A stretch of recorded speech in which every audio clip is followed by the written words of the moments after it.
Donc on est toujours au deuxième étage et donc la chambre aux échauguettes dans laquelle j'ai dormi avec mon mari Johan dans cette chambre en juillet l'année dernière, il y a tout juste un an.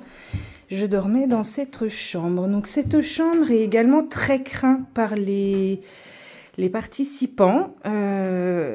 Alors personnellement j'y ai très bien dormi.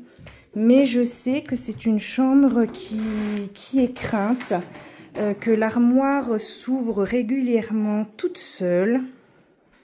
Il y a ce fameux portrait, donc cette photo qui a été prise. Alors j'essaye, voilà. Donc ça c'est une photo qui a été prise dans cette chambre-là. Alors que je vous montre, donc vous voyez on a le miroir qui est là. Voici le miroir. Voici la photo qui a été prise avec ce miroir. Et donc ici, il y a du porno antique. Alors, j'ose pas, mais voilà. C'est du porno du 18e. Très beau buste.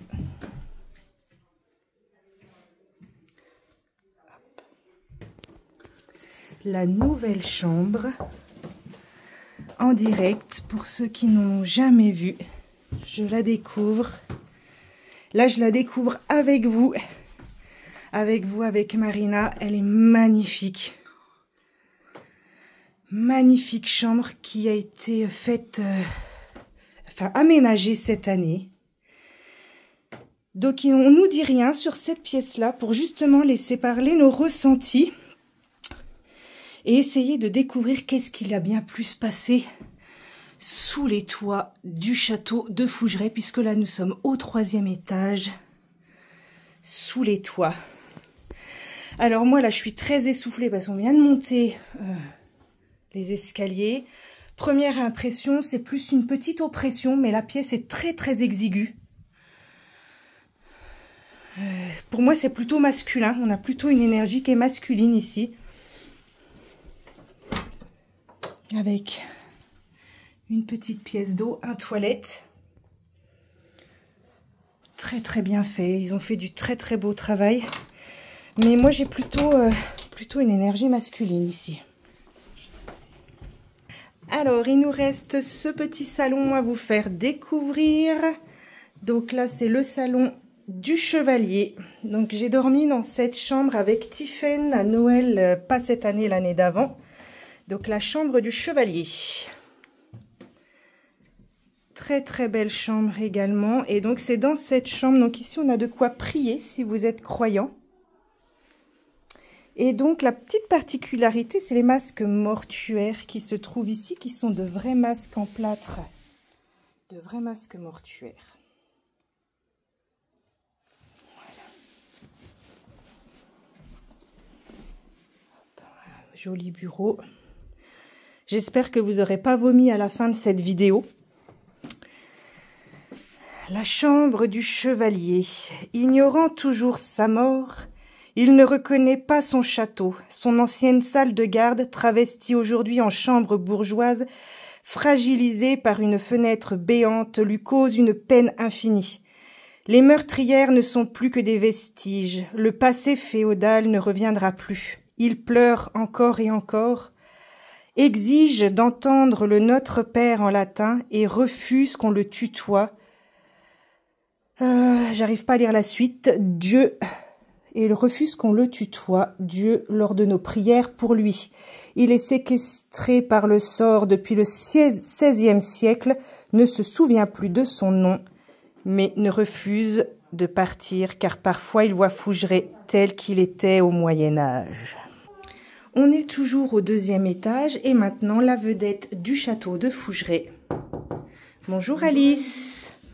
Donc Alice, une des dernières propriétaires, enfin une des dernières, non, mais en tout cas une propriétaire qui a été bien connue du château de Fougeray.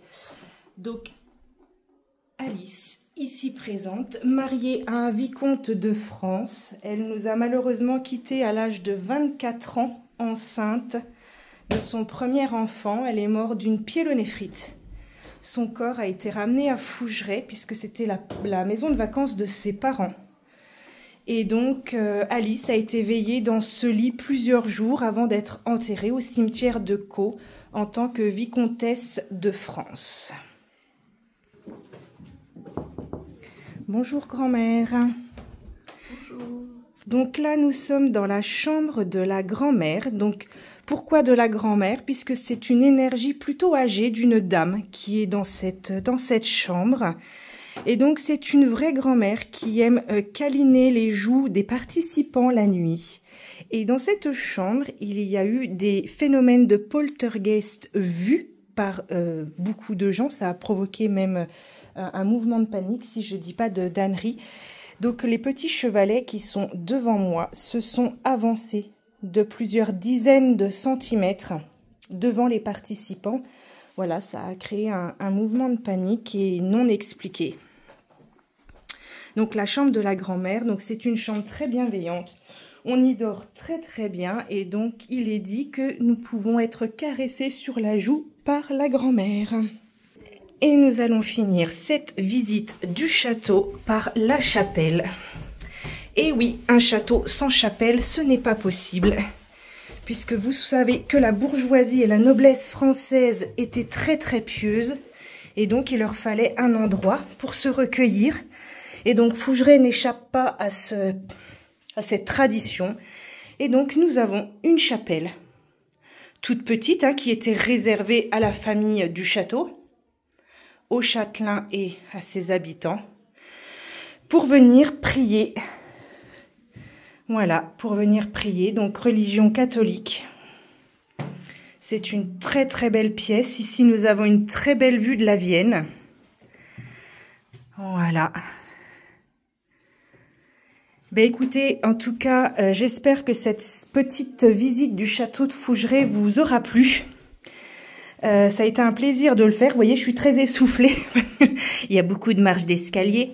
Mais c'est un endroit vraiment magnifique. Et c'est une deuxième maison pour moi. Et c'est vraiment, je recharge la batterie à 10 000 % quand je reviens de Fougeray. Donc, je vais aller participer à la suite de la visite avec Véronique et les autres participants. Et puis, je ne manquerai pas de vous raconter tout ce qui va se passer pendant les ateliers. Je vous ferai un débrief demain, car je ne peux pas faire de publication en direct. Je ne capte pas assez. Voilà, voilà les amis. Allez, des gros bisous et à tout à l'heure.